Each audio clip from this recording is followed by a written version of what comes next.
धरती पे तो हम लोग सब इंटरनेट यूज करते हैं, बट क्या आपको पता है कि स्पेस में और चांद में क्या बाकी प्लैनेट्स में इंटरनेट होता है? तो आंसर है हाँ। बाकी प्लैनेट्स पे तो नहीं, बट चांद और स्पेस तक पहुंच गया है। देखो, इंटरनेट जो आप चलाते हो वो एक्चुअली में आपको सिंपल लगता है। आप जस्ट कनेक्ट किए अपने वाईफाई या मोबाइल डेटा से, चल रहा है। बट उसके पीछे जो है, अब अमेरिका में मौजूद जो यूट्यूब का सर्वर है और इंडिया में भी है, इतना दूर कनेक्ट कैसे होता है? आप ये मत समझना कि सिर्फ टावर से कनेक्ट होता है, नहीं, ये पॉसिबल है ही नहीं इतने लार्ज स्केल पे।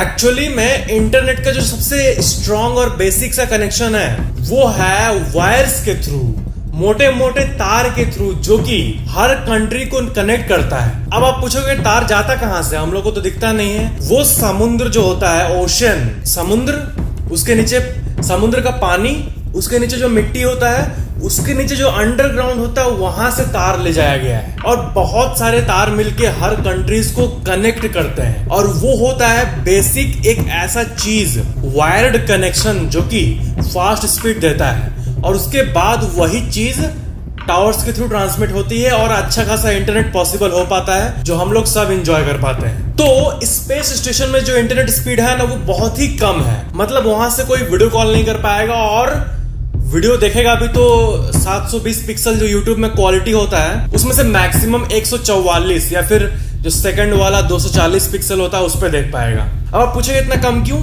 वही चीज की स्पेस, जो सैटेलाइट जो धरती को घूम रही है और उसमें जो एस्ट्रोनॉट्स मौजूद हैं, वहां पे तार थोड़ी जा सकता है, हवा में तार नहीं जा सकता है, वायरलेसली काम चलाना पड़ता है। और आज के दुनिया में भी वायरलेस टेक्नोलॉजी से कितना पॉसिबल हो आप देख लो। 10 Mbps से भी कम होता है इंटरनेशनल स्पेस स्टेशन में। आप जैसे अपने स्क्रीन पर देख सकते हो, कई सारे एस्ट्रोनॉट्स कंप्लेन करते हैं कि नासा का जो स्पेस स्टेशन में जो इंटरनेट स्पीड है वो डायल अप से भी कम है, मतलब पुराने जमाने के इंटरनेट से भी बहुत कम है। और ये तो बात हो गई स्पेस की। और चांद की बात करें तो चांद में एक्चुअली एक गजब सा एक्सपेरिमेंट हुआ।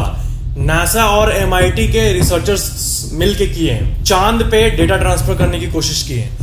और वो अपने नए टेक्नोलॉजी से 622 Mbps का डाउनलोड स्पीड और 19.44 Mbps का अपलोड स्पीड को अचीव कर पाए। तो ये तो नॉर्मल रेडियो फ्रीक्वेंसी से नहीं हुआ होगा, आपके मन में आ रहा होगा। तो हाँ, लेजर टेक्नोलॉजी से ये हो पाया है। और ये सिर्फ एक एक्सपेरिमेंट था। बहुत लोग जब इंफॉर्मेशन को सुनते हैं तो उनको लगता है कि हाँ, चांद में अभी भी इंटरनेट है और उसमें 600 Mbps डाउनलोड स्पीड मिलता है, बट नहीं, वो कुछ मिनट का एक्सपेरिमेंट था। उसको सस्टेन करने के लिए जो पावर, जो टेक्नोलॉजी चाहिए, जो रिसोर्स चाहिए, वो अभी नासा के पास नहीं है। तो वो एक एक्सपेरिमेंट था कि ऐसा पॉसिबल हो सकता है। और रेडियो से हम लोग लेजर पे शिफ्ट हो रहे हैं। और जो ये दो टाइप के टेक्नोलॉजी है, हम लोग जो नॉर्मल यूज करते हैं, ब्लूटूथ, अपना मोबाइल डेटा, ये सब रेडियो फ्रीक्वेंसी पे काम करता है। रेडियो फ्रीक्वेंसी जो कि बहुत दिन से चलता आ रहा है। दूसरा है लेजर, जिसपे चंद एक्सपेरिमेंट्स ही हुए हैं। तो